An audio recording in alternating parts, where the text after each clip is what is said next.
Hey, what's up, Bitcoin holders? How are you? Hope you're fine now. Hope you have a good day, guys. Welcome back to another latest update video about Bitcoin. That what's the price of Bitcoin? Unfortunately, Bitcoin are very badly dumps in the markets.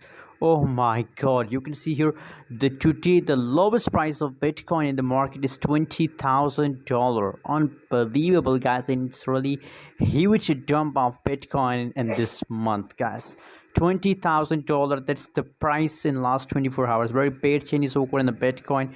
You can see here FEC, the latest price update of Bitcoin in the market. So still, guys, you can see here 5.49% Bitcoin price dump in last 24 hours. It's really bad news, guys. But right now the current price of Bitcoin in the market is 22,625 100 US dollar. That's the current price of Bitcoin in the market, guys.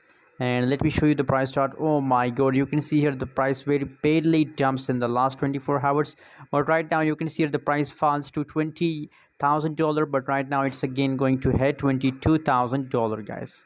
So it's going unbelievable. And I saw that spade dump of Bitcoin, guys. Very badly the price decrease, and you can see here FEC, the 24 hours trading volume of Bitcoin. So you can see here 12.22%. 12.22% Bitcoin trading volume is also negative. So now that people are still selling Bitcoin, so possibilities that it will dump more in the market, guys. It will dump more in the market, guys. By the way, what should we do in the right now situation and how we can make ourselves safe from loss? Let me show you. There is only one way to save yourself from loss, and just hold, guys. Just hold Bitcoin for 1 month, guys, because now it's unbalanced, guys, in the market, guys. Just recommend holding, guys. Thanks for watching. Don't forget to subscribe channel.